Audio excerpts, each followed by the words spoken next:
शांति शांति। ओम सहना भवतु सहनौ भुनक्तु सह वीर्यं करवावहै तेजस्विनावधीतमस्तु मा विद्विषावहै। ओम शांति शांति शांति। ओम श्री गुरुभ्यो नमः। ओम नारायण नारायण नारायण नारायण। ब्रह्मास्त्र माला श्लोक 46 46। कल्पनातीत साम्राज्यं कल्पनातीत साधनं कल्पनां त्यजता प्राप्तं मया ब्रह्मास्मि कल्पनात्। संसार सकलस्त्रस्तः पक्वं पत्रमिवाक्रमात् असम्भवङ्कुरस्यापि वन्द्यं ब्रह्मास्मि निष्फलम्।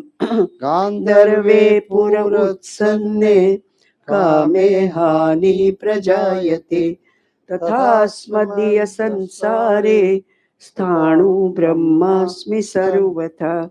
विगतान्नानुशोचामि चिन्ताम्यन्नागतान्नहि सम्प्राप्तानाभिनन्दामि कुर्वे ब्रह्मास्मि भावनाम्। अश्वमेधादिकै पुण्यैर्न लुब्धोऽहमुपस्थितैः पापै लिप्ये कथङ्कारं सक्तो ब्रह्मास्मि चिन्तने सक्तो ब्रह्मास्मि चिन्तने। ओम ओम नमो ब्रह्मादिभ्यो ब्रह्म विद्या संप्रदाय कर्तृभ्यो वंश ऋषिभ्यो महद्भ्यो नमो गुरुभ्यः। सर्वोपप्लवरहितः प्रज्ञानघनः प्रत्यगर्थो ब्रह्मैवाहमस्मि ब्रह्मैवाहमस्मि। ओम शांति शांति शांति। यो दत्ते भुवनानि सत्त्वगुणवान् स्रष्टा रजः संशयः संहर्ता तमसान्वितो गुणवतीं मायामतीत्यस्थितः सत्यानन्तमनन्तबोधममलं ब्रह्मादिसंज्ञास्पदम् नित्यं सत्त्वसमन्वयादधिगतं पूर्णं शिवं धीमहि पूर्णं शिवं धीमहि। ओम शांति शांति शांति। 6 ऋषि महर्षि पिप्लाद के पास गए। पहले ऋषि ने प्रश्न किया, कबंधी ने। उनका जब उत्तर भगवान पिप्लाद ने दिया तो फिर दूसरे ऋषि उनसे पूछ रहे हैं, भार्गवो वैदर्भी, कि प्रभु ये बताइए इसको कितने देव धारण करते हैं। प्रजा माने प्राणी, यहाँ शरीर से मतलब है, ठीक है ना। कत्तेष देवः कत्तेव देवः प्रजा विधारयन्ते। प्रजा माने यहाँ प्राणी से, प्राणी करते हैं देह से, शरीर से, है ना। कितने देवता इस देह को, इस शरीर को धारण करते हैं। कत्र एतत् प्रकाशयन्ते, कितने इसको प्रकाशित करते हैं। कह पुनरेषाम वरिष्ठः, और प्रकाशित करने वालों में वरिष्ठ कौन है, श्रेष्ठ कौन है। ये 3 प्रश्न भार्गव ने महर्षि पिप्लाद से पूछे थे। कबंधी का जब उत्तर सुना और वहां पर रज और प्राण की बात सुनी तो उसको लेकर पूछा था और महर्षि पिप्लाद ने कहा था 5 महाभूत हैं, आकाश, वायु, अग्नि, जल और पृथ्वी। 5 कर्मेंद्रियां हैं, वाक, पाणी, पायु, उपस्थ, है ना, पाद, वाक, पाद, पाणी, उपस्थ। 5 ज्ञानेंद्रियां हैं, श्रोत्र है, चक्षु है, त्वक है, रसना है, घ्राण है। और 4 अंतःकरण हैं, मन, बुद्धि, चित्त और अहंकार। कितने हो गए? 19 हो गए। और हमारे शरीर में, सूक्ष्म शरीर में कितने तत्व हैं? 19 या 17, एक ही बात है ना। और कुल मिलाकर के 24 तत्व हैं। तो जो सूक्ष्म शरीर है उसमें पंच महाभूत तो है नहीं, तो फिर 5 कौन से शेष रह गए? पंच महाभूत तो है नहीं सूक्ष्म शरीर में। पंच महाभूत तो स्थूल शरीर में है। तन्मात्रा सांख्य के अनुसार, वेदांत के अनुसार प्राण। वेदांत 5 प्राण को सूक्ष्म शरीर में मानता है और ये उपनिषद में भी यही बताया। अब 5 प्राण रह गए, क्यों रहे? वे क्यों नहीं इनको काउंट किया? उनकी महिमा बताने के लिए, ठीक है ना। तो कहते हैं कि ये सब इस देह को धारण करते हैं, जिसमें पंच महाभूत तो आधार हैं। मतलब ये पिंड के, इस देह के पिंड को स्थूल रूप देने के आधार हैं, लेकिन धारण तो करते ही है। अगर शरीर में पृथ्वी ना हो तो बड़ा मुश्किल हो जाए। आकाश ना हो तो देखो, हमारे रोम रोम के बीच में आकाश है, रोम रोम के बीच में, है ना। तभी तो वहां से पसीना निकलता है। सोचो अगर आकाश नहीं होगा तो हम सांस नहीं ले पाएंगे, बोल नहीं पाएंगे, खा नहीं पाएंगे, चल नहीं पाएंगे। तो आकाश का कितना महत्व है हमारे शरीर में। तो आकाश इस शरीर को धारण करता है, पृथ्वी इस शरीर को धारण करती है, वायु शरीर को धारण करता है, अग्नि शरीर को धारण करता है। अग्नि के बिना भी हमारा काम चलता नहीं है। ये तो है ही है। उसके अलावा 5 कर्मेंद्रियां। अगर हाथ ना हो तो किसी चीज को कैसे पकड़ेंगे? नहीं पकड़ पाएंगे। फिर कोई कर्म भी नहीं कर पाएंगे अगर हाथ नहीं होंगे तो। कर्म नहीं कर पाएंगे तो अन्न पैदा नहीं होगा।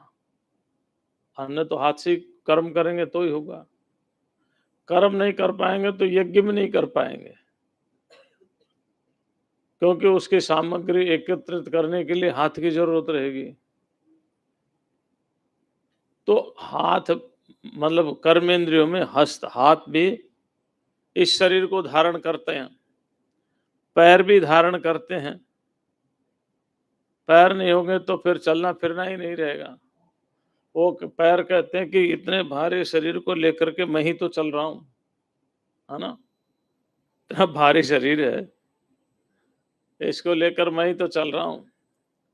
और पैर गड़बड़ा जाते तो महाराज नीचे नहीं बैठा जाता। क्यों? पैरों में तकलीफ है। अच्छा, कुर्सी पर बैठ जाओ। कुर्सी पर भी बैठने के बाद उठने में दिक्कत, बैठने में दिक्कत। हाँ, तो कितना बुरा हाल होता है, सोचो। और ये रूमेटिक आर्थराइटिस तो मेरे ख्याल से बढ़ता ही जा रहा है ना। घुटनों का दर्द, जोड़ों का दर्द बढ़ता ही जा रहा है। पहले सब नीचे बैठ करके तो सत्संग सुनते थे। कुर्सी कहाँ होती थी? कोई विशिष्ट व्यक्ति के लिए कुर्सी होती थी। और आज बिना कुर्सी के तो कोई सुन ही नहीं सकता। तो पैर कहते हैं इतना सारी वजन लेकर के मैं चलता हूँ, मैं ही शरीर को धारण करता हूँ। हर एक इंद्रियों का अपना-अपना वो है, आँख का अपना है, कान का अपना है, रसना का अपना है, जो त्वगिंद्रिय है, त्वचा, वो कहती है ज़रा मेरे को हटाकर तो देखो, इस शरीर से मेरे को हटा कर के तो देखो, भई एक एक त्वचा से ही तो ढक रखा पूरा शरीर को। अगर इसको हटा देंगे तो इसकी क्या दशा हो जाएगी बताओ? इसके अंदर मक्खियाँ बैठने लग जाएँगी, सड़ने लग जाएगा, बदबू आने लग जाएगी, खून जो है वो बह जाएगा, मांस जो है वो फट करके नीचे गिर जाएगा। ठीक है ना? फिर ना सर्दी का पता चलेगा ना गर्मी का, क्योंकि त्वक इंद्रिय ही चलेगी तो स्पर्श है ना, स्पर्श ही नहीं रहेगा। यहाँ बैठे हैं, सर्दी है तो ठीक है, गर्मी है तो ठीक है, लेकिन तो इसका भी अपना महत्व, ये कहती है कि मैं भी शरीर को धारण करती हूँ, और मन, बुद्धि, चित्त और अहंकार, ये सब शरीर को धारण करते हैं। अब दूसरा प्रश्न था, कत्र एतत् प्रकाशयन्ते, इसको प्रकाशित कितने करते हैं? मुख्य रूप से कौन बाहर दिखाई दे रहा है कि भाई ये व्यक्ति बहुत अच्छा है, इसकी वजह से सारा काम हो गया? नहीं। ऑफिस में 50 आदमी काम करते हों, लेकिन 50 आदमी काम करने वालों में जान पहचान किसकी है? किसके रहने से लगता है कि ऑफिस ठीक खुला हुआ है, और किसके न रहने से लगता है कि नहीं है? तो कौन इस देह को प्रकाशित कर रहा है कि देखो मैं हूं तो इस शरीर की पूछताछ हो रही है, मैं नहीं हूं तो शरीर की पूछताछ भी, हाँ, कौन कर रहा है? ये उनका दूसरा प्रश्न था। तो दूसरे प्रश्न के उत्तर में था, ते प्रकाशयत, प्रकाश्य, ते माने वे देवता, वे देव, है ना? कौन से देव? ये 19, 5 महाभूत, कर्मेंद्रिय और ज्ञानेंद्रिय, ये 19। प्रकाश माने प्रकाश करके। इसका क्या अर्थ हुआ? इसका अर्थ हुआ कि 19 के 19 देवता इस शरीर को प्रकाशित करते हैं। अपने अपने स्थान पर, अपने अपने स्थान पर इन सभी देवों का अपना अपना महत्व है। ठीक है ना? सभी को प्रकाशित करते हैं। किसको? अभिवदंती, अभी ये सारे के सारे प्रकाशित करते हुए और कहने लगे, अभिवदंती वयम एतद् बाणमवष्टभ्य विधारयामः। अभिवाद करने लग गए।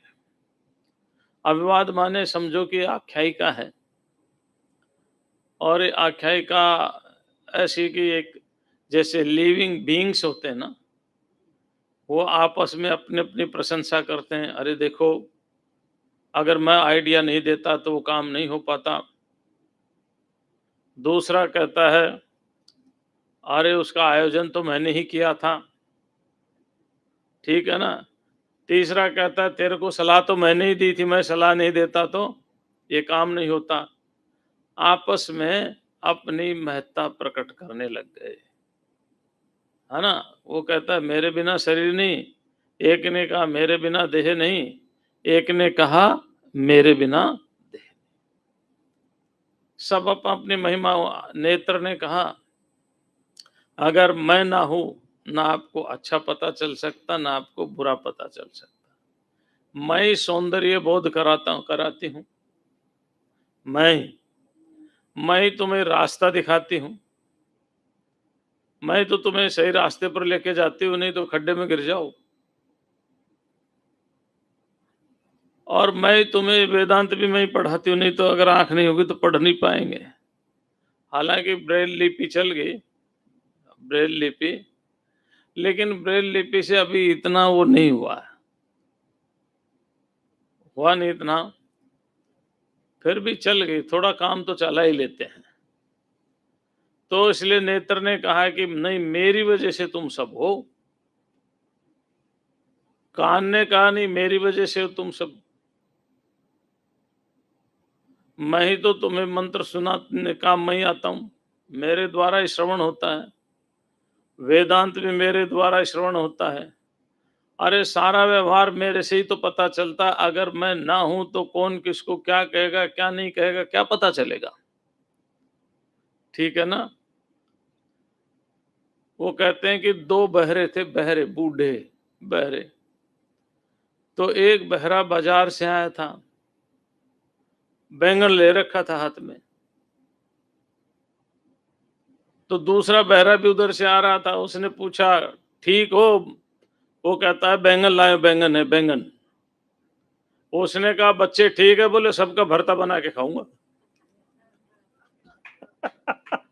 तो आप बताओ, अगर कान ना हो, उसने कहा बच्चे ठीक है, बोले सबका भरता बना के खाऊंगा। अगर सोचो कान ठीक ना हो, विचार करके देखो, तो कान कहता है कि नहीं, तुम्हें जो ज्ञान हो रहा है मैं सुन रहा हूं इसलिए हो रहा है। ठीक है ना। तुम्हें जो कुछ चीज समझ में आ रही मैं सुन रहा हूं इसलिए हो रहा है। तुम्हें जो अच्छा बुरे का पता चल रहा है मैं सुन रहा हूं इसलिए हो रहा है। कान ने अपने प्रशंसा कर दी। जैसे मान लो आपस में विवाद कर रहे हो, मैं नहीं होता तो ये होता, मैं नहीं होता तो ऐसा हो जाता, मैं नहीं होता तो ऐसा हो जाता। हमारे महात्मा थे पंजाब में, हम प्रवचन कर रहे थे, बहुत पुरानी बात है, अब तो उनका शरीर नहीं रहा, क्योंकि उस समय वो 70 80 75 साल के थे। तो एक आदमी बोलता है, बच्चा खड़ा हुआ तर्क करने, बोले महाराज जी परमात्मा ने दुनिया नहीं बनाई, क्यों बनाई, नहीं बनाता तो उसका क्या बिगड़ जाता। महात्मा कहता तू पैदा नहीं होता कौन सी जनसंख्या कम हो जाती, क्या हो जाता। तो कहने का अर्थ ये है कि भाई ये विवाद आपस में करते ही हैं, सब करते हैं, है ना। तो ये भी विवाद करने लगे। अब यहाँ ध्यान रखना एक बात, और बड़ी महत्वपूर्ण बात यह है कि ये जो विवाद देवा कर रहे हैं ना, देवा शब्द का प्रयोग है। एक तो है जड़, जड़, और एक है उनका अभिमानी देवता चेतन। ठीक है ना। और ये चेतन विवाद कर रहे हैं या नहीं कर रहे, पर आख्यायिका के माध्यम से हमें हिरण्यगर्भ के बारे में बताया जा रहा है, प्रजापति के बारे में। उसकी फिर स्तुति करेंगे, आगे स्तुति होगी। तो कान महत्वपूर्ण हो गए, आंख महत्वपूर्ण हो गई, नासिका कहती है अगर मैं ना हो तो तुम किसी को सूंघ ही नहीं पाओगे, सुगंधित है या दुर्गंधित है तुम्हें क्या पता चलेगा। जिह्वा कहती है मैं ना हूं तो तुम रस ग्रहण नहीं कर पाओगे, तुम्हारे भोजन के 6 रस बेकार, है ना, षड्रस है ना भोजन में। अगर मैं ना हूं तो सब बेकार, तुम्हें क्या पता चलेगा, मिठा है, खट्टा है, तिक्त है, कटु है, कषाय है, कैसा पता चलेगा, नहीं। तो मैं ना हूं तो बेकार। तो इस तरह से ज्ञान इंद्रियां अपने अपनी महिमा गाने लग गई, कर्म इंद्रियां भी अपनी अपनी महिमा गाने लग गई। जैसे अभी मैंने बताया था, पैर कहता है कि तुम्हारा सबका वजन लेके तो मैं ही चलता हूं, इसलिए मैं ही इस शरीर को धारण करता हूं। हाथ कहता है मैं ही शरीर को धारण करता हूं। ये सब इंद्रियां आपस में ऐसे ही करने लग गई। मन ने कहा भाई बात ऐसी है, तुम क्यों विवाद कर रहे हो, अगर मैं अपना काम करना बंद कर दूं तो तुम्हें पता ही नहीं चलेगा। इन वाग इंद्रियों को कहा तुम्हें यही नहीं पता चलेगा बोलना है या नहीं है, तुम्हें यही नहीं पता चलेगा कि स्वाद रस लेना है नहीं लेना भोजन में। पैर को कहा तुम्हें यही नहीं पता चलेगा मुझे चलना है या नहीं चलना है। बुद्धि ने कहा अरे मन क्यों बड़बड़ बड़बड़ बड़ कर रहा है, अगर मैं ना हूं तो तुम्हें सत और असत का ज्ञान हो ही नहीं सकता। पता है तुम कहां ले जाकर के पटक दो। जाना चाहोगे दिल्ली, अगर मैं ना हूं तो तुम पहुंच जाओगे मद्रास। महाराज अहंकार ने कहा अहम अहम करने वाला तो मैं ही हूं, मैं हूं तब तक ही तो कह रहे हो मैंने ऐसे किया, मैंने ऐसे किया, मैंने ऐसा किया।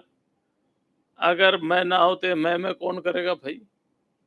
ये सब आपस में इसी तरह से विवाद करने लग गए और कहने लगे वयम एतद बाणम अवष्टभ्य विधारयामः, हम ही इस बाण को माने शरीर को, बाण के बारे में मैंने कल बताया था ना, वागति गंधनयो वर्बरूट है जिससे वान बनता है, ववयो रभेदे से बाण हो गया, हाँ, वेरी गुड से, है ना। कई कई जगह उच्चारण भेद होता है ना।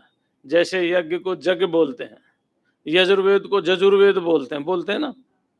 है तो यजुर्वेद, बोलते हैं क्या, जजुर्वेद। वो क्या चल रहा है, बहुत बड़ा जग चल रहा है ना। यज्ञ भी नहीं, जग। तो ऐसा उच्चारण भेद से ऐसा हो जाता है। तो ऐसे ही ये वह को वह हो गया, वह होने के कारण न को न हो गया। तो ये हो गया बाण। बाण माने शरीर जो गति करता है। शरीर को वान क्यों कहा, गति करता है, एक स्थान से दूसरे स्थान पर जाता है, एक लोक से दूसरे लोक पर जाता है, एक एक योनि से दूसरी योनि में गमन करता। अभी मनुष्य योनि है, फिर पता नहीं कौन सी योनि में जाएगा। तो गति करने के कारण इसको वाण कहा है। अच्छा, गंधन भी एक कुत्सित गंध को ये धारण करता है। कुत्सित गंध माने आंखें बहुत सुंदर, हा हा, कितनी सुंदर आंखें हैं, कितनी उपमा दी गई आंखें के। कहीं मृगाक्षी कहा गया, कहीं कमलाक्षी कहा गया, है ना। कितनी उपमाएं दी गई हैं, बहुत उपमाएं दी गई हैं नेत्रों को लेकर के। लेकिन सुबह उठ करके जब इसमें गीड आती है, क्या कहते हैं उसको, फिर देखो कौन से उपमा दो, कमल की दोगे या मृग की दोगे, सांप। और जब आंखों में दुखन आ जाती है, सूजन आ जाती है, लाल हो जाती है, तब कितनी अच्छी लगती है भाई ये, लगती है क्या। तो ये गंध को गंध माने कुत्सित गंध को ग्रहण ले शरीर धारण कर रहा है। नाक देख लो, नासिका की ऐसी उपमा देंगे महाराज, तोते की नाक है उसकी। तो किसकी नाक है, तोते की नाक। सबसे सुंदर तोते की नाक मानी जाती है ना।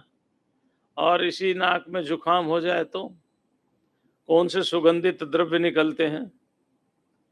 इस शरीर में सारा का सारा दुर्गंध। एक कथा, हमारे एक महात्मा कथा कहते थे, साधु महात्मा कहीं से उदाहरण ले आते हैं। वो कहते थे एक बार एक राजकुमार जा रहा था, और पहले पैदल के रास्ते थे, वो घोड़े पर बैठ करके जा रहा था। तो एक गांव से निकलने लगा तो एक ब्राह्मण कन्या जल भरने के लिए कुएं पर जा रही थी, जल लाने के लिए, पानी लाने के लिए। उस समय म्युनिसिपैलिटी नहीं होती थी, है ना, घर घर नल नहीं होता था। हाँ, उस समय तो कुएं होते थे, कुओं पर से पानी लाया जाता था। तो राजकुमार की उस पर नजर पड़ गई, राजकुमार को पसंद आ गई। वो बोला मैं शादी करूंगा तो इसी से ही करूंगा। उसने जाकर के अपने पिताजी के सामने कह दिया कि मैं तो उस ब्राह्मण कन्या से शादी करूंगा। अब राजा को ऐसा कहा तो राजा बड़ा सदमा लगा कि भाई क्षत्रिय का विवाह ब्राह्मण कन्या से हो नहीं सकता, और ये पाप कर रहा है। उसको बहुत समझाया, नहीं माना वो, कि भाई तुम ये पाप कर मत करो, तुम ब्राह्मण कन्या से विवाह नहीं कर सकते, तुम क्षत्रिय हो।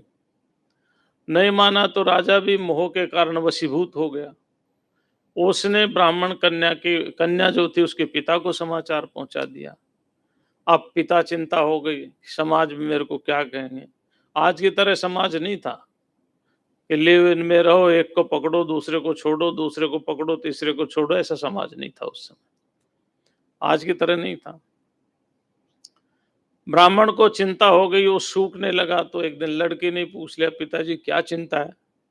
सब ने पूछा लेकिन किसी को जवाब नहीं दे, क्योंकि बेइज्जती की बात थी। लड़की ने बहुत पूछा तो उन्होंने कहा समस्या ये आ गई, राजकुमार तुमसे विवाह करना चाहता है। तो हम ब्राह्मण हैं, वो क्षत्रिय हैं, ये अनुलोम विवाह कैसे संभव है। राजा ने कहा या तो विवाह करो, नहीं तो फांसी पर चढ़ा दी जाओगे। उन्होंने कहा पिताजी इतनी समस्या। बोले हाँ इतनी समस्या है। उन्होंने कहा इस तारीख को बोलो राजकुमार विवाह करने के लिए आ जाए। पिता ने जाकर सूचना दे दी। उस ब्राह्मण कन्या के ने कहा कि थोड़ा जमाल घोटा ले आओ। जमाल घोटा समझते ना, है। हाँ, वो जमाल घोटा ले आए, और ब्राह्मण कन्या जमाल घोटा पीने लगी तो दस्त आने लगे।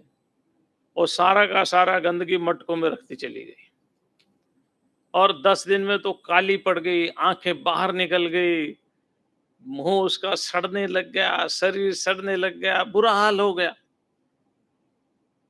तो राजकुमार आया तो उसको देखा, बोले इसे तो मैं नहीं करूंगा। तो ब्राह्मण कन्या कहती कि जब मेरे से विवाह करो तो मैं तो वही हूं, और मेरे सौंदर्य से विवाह करो तो इन मटकों में रखा हुआ है। तो कहने का मतलब ये है, घटना काल्पनिक है, पर कहने का मतलब ये कि शरीर में सुंदर है क्या, तो इसलिए गंध को वहन करता है, कुत्सित गंध को, इसलिए इसका नाम वान है। ये कुत्सित गंध को ग्रहण करता है, इसके लिए इसका नाम वान है। तो अवष्टभ्य विधारयाम, अवष्टभ्य माने खंबे की तरह, पीलर की तरह। स्तंभन शब्द है, स्तंभन, है ना, उसी से ये अवष्टभ्य बना है। ठीक है, जैसे एक खंबा, एक नहीं कई खंबे मिलकर मकान को धारण करते हैं, है ना, कई खंबे मिलकर मकान को धारण करते हैं ना, इसको पिलर बोलते हैं आजकल की भाषा में। ऐसे ये 19 पिलर है, यहां बता दिए, 5 और बताएंगे जिनकी महिमा गा रहे हैं। तो ये 19 पिलर इस शरीर को धारण करते हैं। जैसे मकान को पिलर धारण करते हैं, ऐसे ही ये 19 देव जो हैं, 5 महाभूत, 5 कर्मेंद्रियां, 5 ज्ञानेंद्रियां और 4 अंतःकरण की वृत्तियां, है ना। तो ये 19 उसको ऐसे ही धारण करते हैं जैसे मकान को स्तंभ माने खंबे धारण करते हैं। फिर क्या हुआ, तो आपस में वो विवाद कर रहे थे, झगड़ा कर रहे थे, बहुत दिन हो गए झगड़ा करते करते। जैसे आप देखो, घरों में कई बार झगड़ा होता है तो एक दिन बूढ़ा आदमी बुला के पूछता है, भाई मेरी बात सुनो, तुम झगड़ क्यों रहे हो, इतने दिन से मैं देख रहा हूँ घर में शांति नहीं है, एक दूसरे को मारने खाने के लिए आ रहे हैं, क्या कारण है, क्यों झगड़ रहे हो, बताओ तो। ऐसे मानो एक दिन प्राण ने 19 के 19 को बुला लिया। तान वरिष्ठ प्राण उवाच मां मोहो मां पद्यथा अहम एवैतत् पंचधा आत्मानं प्रविभज्य एतद् बाणमवष्टभ्य विधारयामि तीते अश्रद्धाना बभूव। तान वरिष्ठ प्राण उवाच। प्रश्न क्या था कि कह एतेषाम वरिष्ठ, तो प्रश्न का उत्तर आ गया ना विशेषण से। प्राण क्या है, वरिष्ठ, वरिष्ठ माने श्रेष्ठ। श्रेष्ठ प्राण ने उनको बुलाया और पूछा, भाई ये झगड़ा क्यों चल रहा है, आपस में बैठ के बात क्यों नहीं करते, झगड़ते क्यों हो, बैठ करके एक साथ भोजन क्यों नहीं करते, मिल करके घर का काम एक साथ क्यों नहीं करते, ऐसे घर कैसे चलेगा, परिवार बिखर जाएगा, टूट जाएगा। जैसे बूढ़ा आदमी अपने परिवार को समझाता है। लेकिन कई बार क्या है कि बूढ़े आदमी को भी अपना प्रभाव दिखाना पड़ता है कि जो तुम इतने दिन से मेरे को पूछ नहीं रहे, बाहर मेरी चारपाई डाल रखी है, समय पर कुछ देते नहीं हो, तो चलो मैं अपना प्रभाव दिखाता हूं, मैं क्या हूं।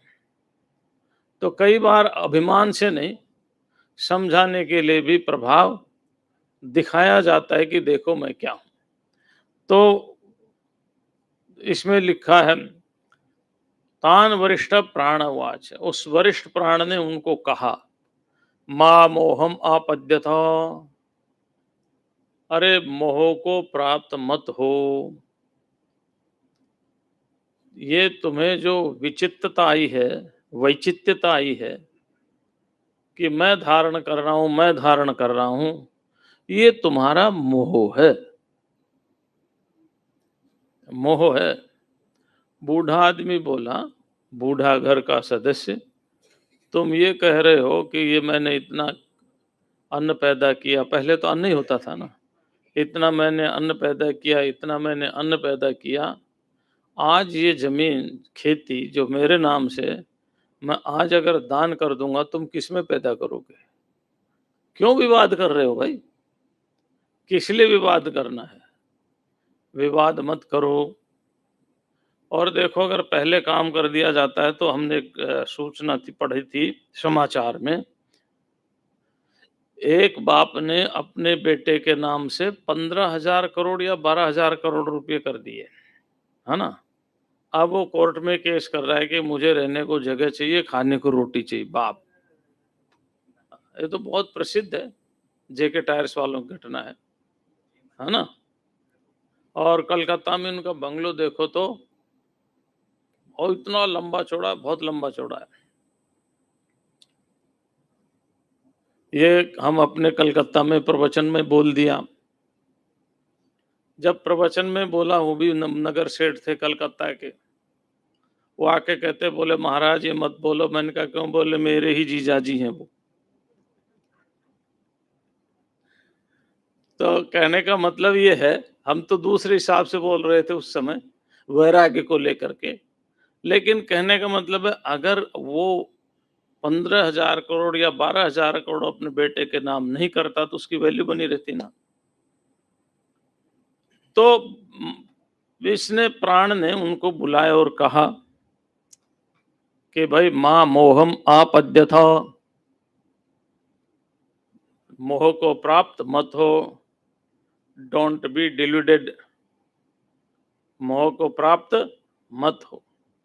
मोह को प्राप्त मतलब का अर्थ है कि तुम कर कुछ नहीं रहे हो और मान रहे हो कि मैं ही कर रहा हूं, तो ये तुम्हारे अंदर मोह हो गया, है ना?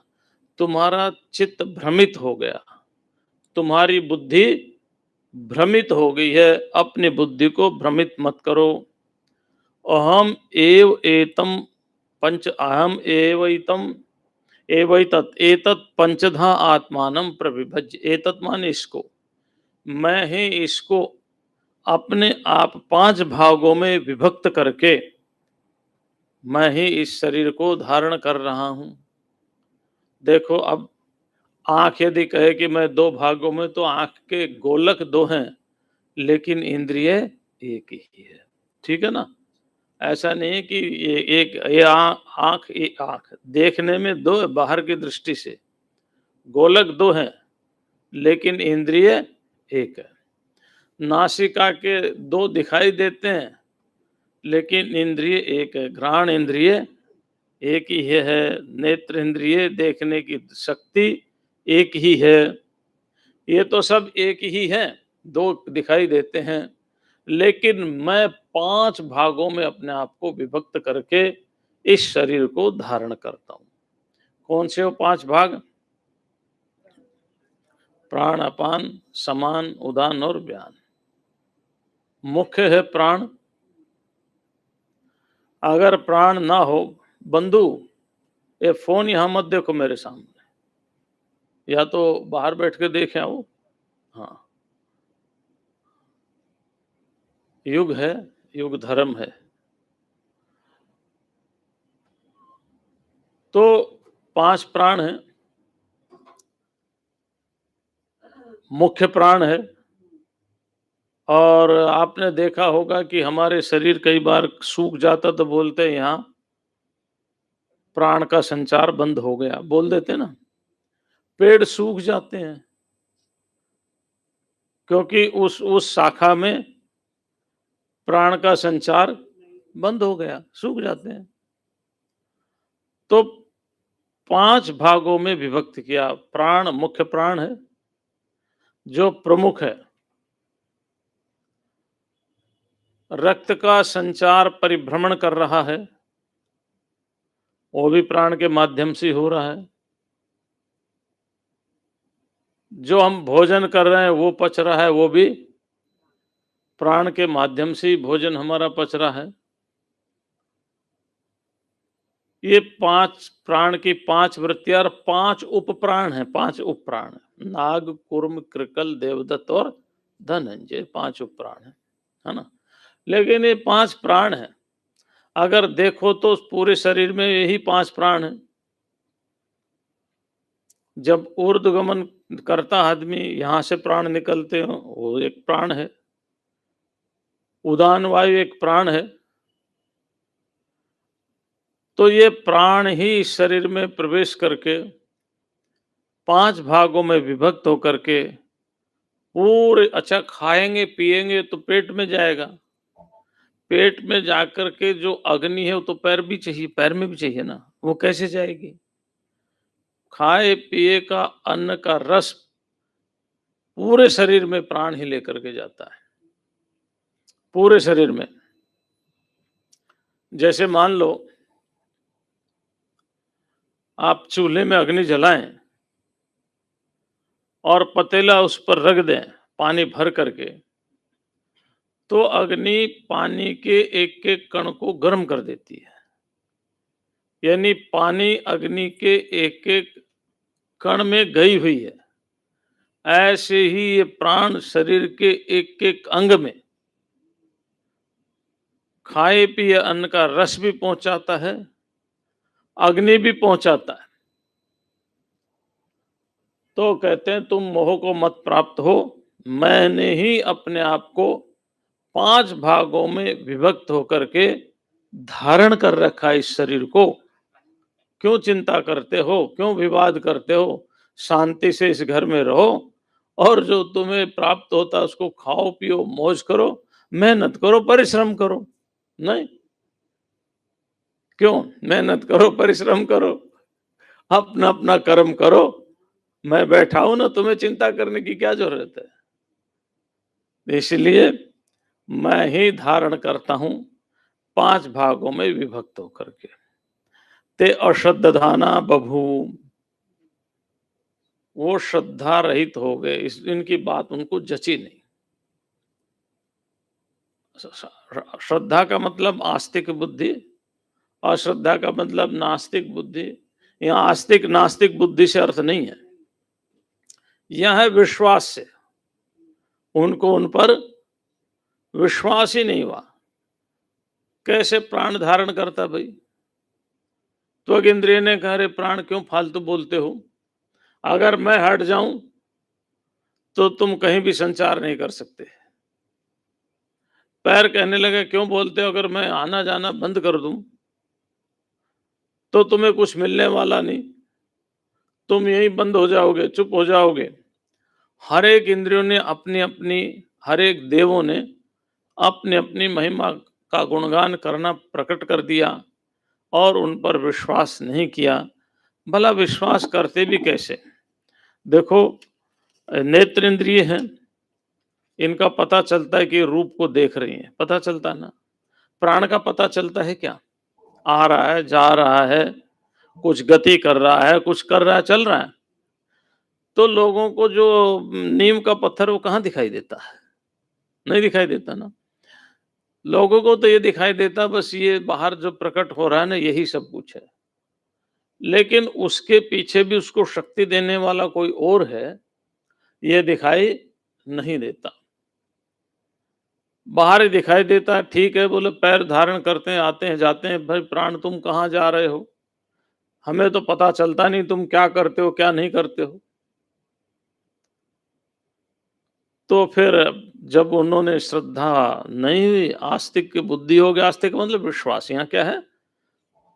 आस्तिक बुद्धि नहीं हुई उनके अंदर, अर्थात विश्वास नहीं आया।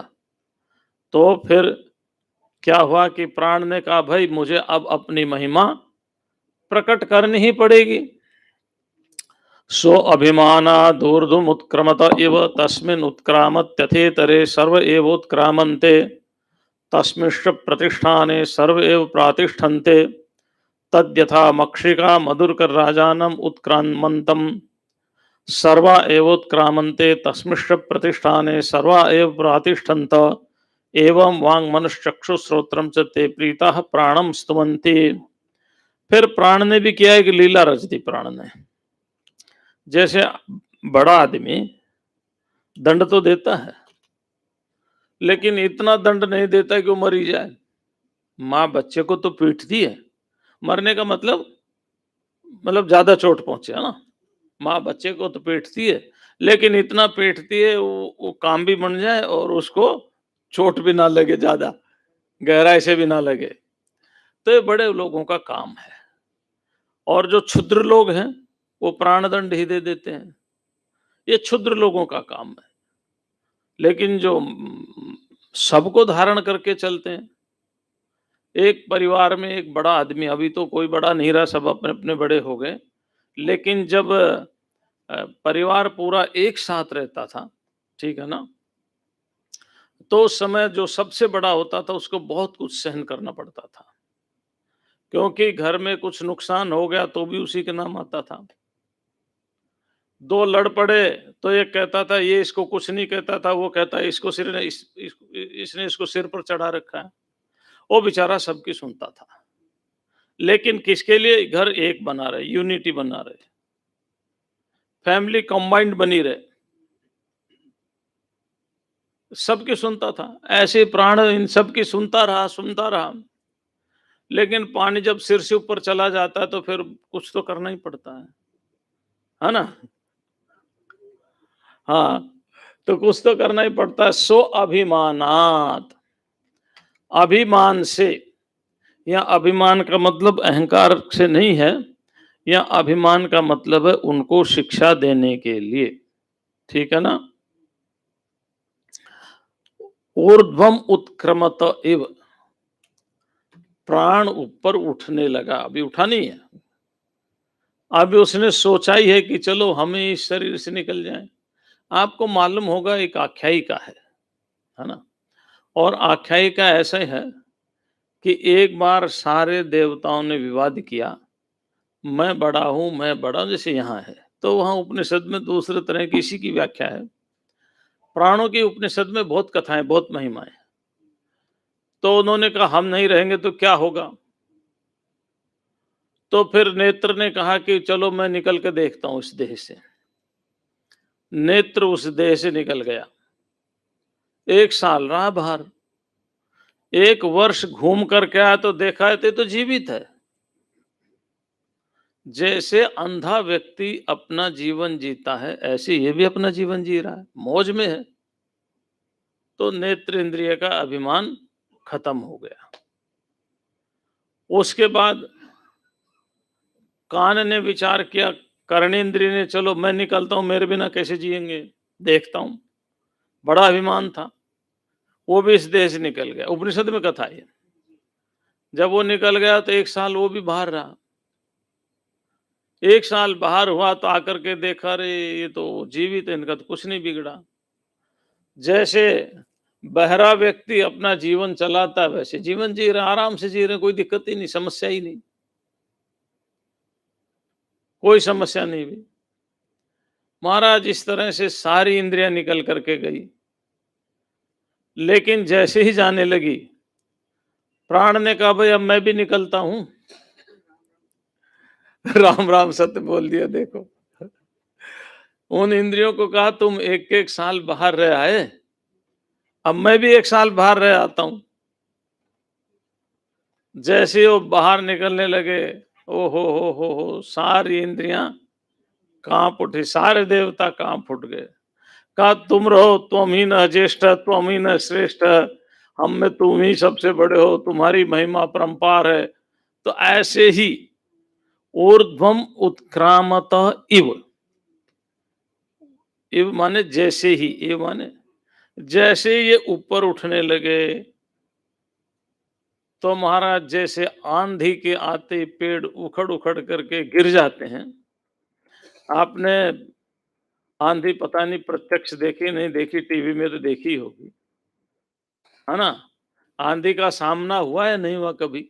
तूफान का, अगर कभी तूफान का सामना हो जाए तो उस समय स्थिति देखो क्या स्थिति रहती है। आदमी तूफान में सोचता है कि मैं पेड़ के नीचे बच जाऊंगा, जैसे ही पेड़ के नीचे जाता पेड़ गिर जाता। बड़ी विचित्र कहानियां होती, बड़ी विचित्र कहानियां होती तूफान में, कितने ही लोग मरते हैं। तो मानो जैसे तूफान आकर आंधा और सब कुछ उखड़ने लग जाए, ऐसे प्राण जैसे ही ऊपर उठने लगे, सारे के सारे देवता परेशान हो गए, बुरा हाल हो गया, ऊपर उठने लगे।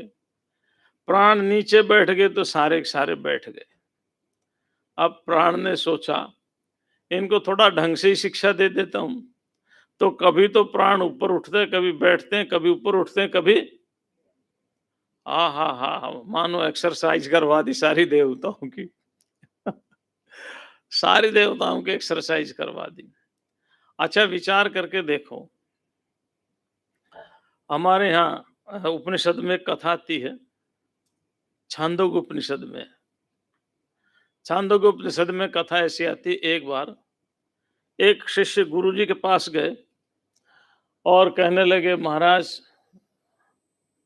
मुझे ज्ञान प्राप्त करना है, पढ़ाओ, विद्या दो। तो उन्होंने कहा ठीक है, तुम्हें क्या क्या याद है, बता दिया। तो कहने लगे ठीक है, अब तुम्हें 15 दिन तक कोई भोजन नहीं दिया जाएगा। कथा तो सुनी होगी। 15 दिन तक भोजन नहीं दिया। अब कहने लगे जरा सामवेद सुनाओ। तो सामवेद नहीं सुना पाए। यजुर्वेद सुनाओ, यजुर्वेद भी नहीं सुना पाए। अथर्ववेद कुछ भी नहीं सुना पाए। तो उन्होंने कहा अच्छा भोजन करो पहले। भोजन किया तो सारी चीज याद आ गई। क्यों? भोजन ना करने से प्राण क्षीण हो गए थे। प्राण क्षीण हो गए थे। इसका मतलब प्राण केवल स्थूल देह पर ही नियंत्रण नहीं करते, हमारी मन और बुद्धि पर भी नियंत्रण करते हैं। केवल स्थूल देह पर नहीं करते, हमारी मन और बुद्धि पर भी वो नियंत्रण करते हैं। अच्छा आचार्य ने कहा चलो कोई बात नहीं, भोजन को 15 दिन तक सब सुना दिया, याद आ गई, मेमोरी हो गई। अब एक काम करो, बहुत दौड़ के आओ, बहुत तेज जाओ। बहुत तेज दौड़ के आया और दौड़ के आकर के गया और आया तो कहने लगे जल्दी सामवेद सुनाओ। बोला महाराज पहले प्राणों को ठहर जाने दो, अभी कुछ नहीं सुना पाऊंगा मैं। तो मतलब हमारा मन, हमारी स्मृति, हमारी बुद्धि, हमारा शरीर, सब पर इनका कंट्रोल है, सब पर। कहते हैं उत्क्रामंत इव, बाहर निकलने ही वाले हुए कि सारे के सारे देवता परेशान हो गए। तस्मिन् उत्क्रामति अथ इतरे सर्व एवोत्क्रामन्ते। उसके उत्क्राम करते समय यानी ऊपर उठते समय शरीर से बाहर जाने की सोचते ही सारे के सारे शरीर से बाहर निकलने लगे। उसके शरीर में बैठते ही सारे के सारे बाहर बैठने लगे। अब प्राण मजा लेने लगे, अपना एक्सरसाइज कराया, है ना। जब प्राइमरी में पढ़ते थे तो मास्टर जी दंड देते, अब तो दंड देना बंद कर दिया। तो बोले उठक बैठक लगाओ चलो, है ना। तो फिर कान पकड़ के ऐसे ऐसे उठना बैठना करता था। कारण आप लोगों ने किया नहीं किया मालूम नहीं, किया ना। हाँ। तो लेकिन अच्छा अब तो लगता, उस समय तो खराब लगता था, लेकिन अब लगता अच्छा अनुशासन रहता था। अनुशासन जीवन में मेरे ख्याल से जरूरी होता है। अब अनुभव होता है कि उनका जो अनुशासन था वो शायद जीवन को निर्माण करने में एक बहुत बड़ा उनका योगदान था, अनुशासन का। सब उठने लगे महाराज, और वो बैठ जाए तो सब बैठ जाए। तो यहाँ पर एक उदाहरण दिया, बड़ा प्यारा उदाहरण दिया है। अब ये ऋषियों का पता नहीं वो कहाँ कहाँ देखते हैं, क्या क्या प्रकृति में देखते हैं। वो कहते हैं जैसे मधुमक्खी, हनी बी, है ना, हनी बी, मधुमक्खी। मधुमक्खी में बहुत मधुमक्खी का छत्ता जो होता है ना, उसमें बहुत मधुमक्खियां होती हैं, लेकिन उन मधुमक्खियों में एक रानी मधुमक्खी होती है, रानी। अच्छा आपने चींटियां होती ना, उनका अगर आपने कभी रिसर्च पढ़ा हो तो जो चींटियां दाने ले जाती है ना, है ना, वो बाकायदा उनका कमरा बनाती हैं, बाकायदा उनको व्यवस्थित ढंग से रखती हैं, चींटियां जो दाने लेकर के जाती हैं। ऐसी मक्खियां, जो मक्खियों का छत्ता रहता है, ये जो रानी मक्खी होती है वो सबकी व्यवस्था करती है। तुम्हें बाहर जा करके इनका खाना पाना पीना लेकर के आना है। जैसे आप वॉचमैन बैठा देते हो तो कुछ मक्खियों की ड्यूटी होती है तुम्हें यहीं बैठ करके रक्षा करनी है। सब मक्खियों की ड्यूटी लगा रखी होती है। कभी मधुमक्खी जो पालते हैं उनसे इनकी विचित्रताओं के बारे में बात करके देखो, तो बड़ी विचित्र बातें बताते हैं, क्योंकि जो जहाँ रहता है उसको देखता तो है ही। तो मधुमक्खियों ने, मानो एक रानी मधुमक्खी होती है, वो मधुमक्खी सबकी व्यवस्था करके रहती, सब उसी के आदेश से चलते हैं। तो कहते हैं जैसे रानी मधुमक्खी के उड़ते ही सारी मधुमक्खियां उड़ जाती हैं, और रानी मधुमक्खी के बैठते ही सारी मधुमक्खियां बैठ जाती हैं, ऐसे ही मानो ये प्राण राजा है। इस राजा के उत्क्रमण होते ही सारे उत्क्रमण करने लग जाते हैं, उसके बैठते ही सारे बैठने लग जाते हैं। बड़ा गहन विश्लेषण है ऋषियों का ये। आपने देखा होगा कभी कभी मधु का छत्ता अभी तो था एकदम, वो एक भी मधुमक्खी नहीं रहती उसमें, देखा होगा आपने। हमारे यहाँ तो आश्रम के पेड़ पर बहुत मधुमक्खियों के बड़े बड़े छत्ते लगे रहते हैं। कई बार हम देखते हैं कि इनको कैसे उड़ाएं, लेकिन ठीक है, वो भी प्राणी हम भी प्राणी, दोनों समझौता करके रहते। वो हमें नहीं काटते, हम उनको नहीं भगाते, है ना। एक गुप्त समझौता कर रखा है कि भाई आप हमें नहीं सताओ तो हम आपको। लेकिन कई बार हम देखते हैं एकदम सारी मधुमक्खियां उड़ती, बड़ी भयंकर, बड़ी आवाज आती है उनकी, उड़ती बहुत आवाज आती है, और पता नहीं कहाँ जाकर के दूसरी जगह बैठ जाती है। वो छत्ता बिल्कुल खाली हो जाता, बिल्कुल एकदम खाली हो जाता। तो जैसे रानी मधुमक्खी के उड़ने से सारी मधुमक्खियां उड़ती हैं, और उसके बैठने से सारी बैठ जाती हैं। तद यथा मक्षिका मधुकर राजानम उत्क्रामंतम सर्वा एवोत्क्रामंते तस्मिश्च प्रतिष्ठमाने सर्वा विप्रातिष्ठन्ते। और उसके बैठ जाने पर सारी की सारी बैठ जाती हैं। एवं वांग मनश्चक्षु श्रोत्रम च प्रीतः प्राणम स्तुवन्ति। इसी तरह से वाक, वाक माने कर्मेंद्रिया, ठीक है ना।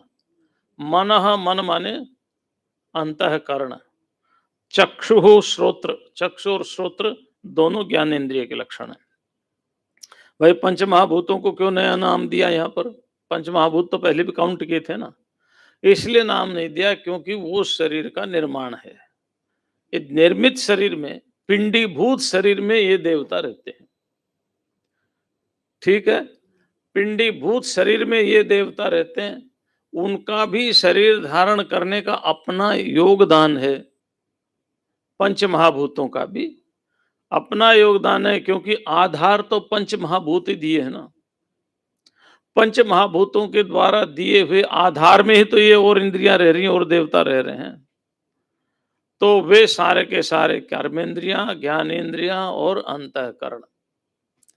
मतलब महाराज अब उनको भरोसा हो गया, विश्वास हो गया कि भाई अगर हम नहीं रहेंगे तो कुछ नहीं बिगड़ने वाला, ये देह ऐसे ही चलता रहेगा। हम भी ग्लोरीफाई तो करते हैं, लेकिन प्रधान रूप से नहीं है, श्रेष्ठ नहीं है, वरिष्ठ नहीं है। तो हम भी शरीर में, हम भी शरीर को ग्लोरीफाई कर रहे हैं, हम भी शरीर को प्रकाशित कर रहे हैं, हम भी शरीर को चला रहे हैं, लेकिन मुख्य रूप से हम नहीं चला रहे। तो ते प्रीता, वो प्राणपण बड़े प्रसन्न हो गए। अच्छा क्या करते? प्रसन्न नहीं होते तो रोते, फिर अगर नहीं होते तो क्या करते हैं? प्राण कहता मैं जा रहा हूं, तुम बैठो, तो प्रसन्न हो गए। प्रीता प्राणम स्तुवंती, और उसके बाद प्राण की स्तुति की। अब ये प्राण की स्तुति क्या है? मैंने बताया था ना, इसके दो भाग हैं। एक में तो देवता क्या है, उसकी मुख्य विशेषता क्या है वो बताइए, और दूसरे भाग में उसकी स्तुति बताइए। अब ये स्तुति के बारे में कल चर्चा करेंगे। आज इतना ही। ओम शांति शांति शांति। ओम। पूज्य महाराज जी के पुण्य श्री चरणवंदन। आज अधिक मास जेठ एकादशी, गुरुवार दिनांक 11 जून। ओम ओम ओम। अब शांति पाठ होगा।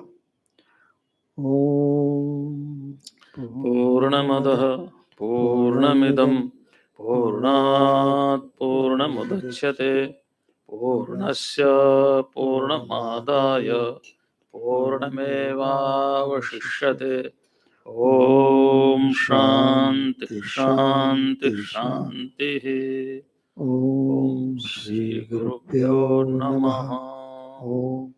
आज के श्री स्मृति के यजमान है श्रीमती दीनाबेन आशीष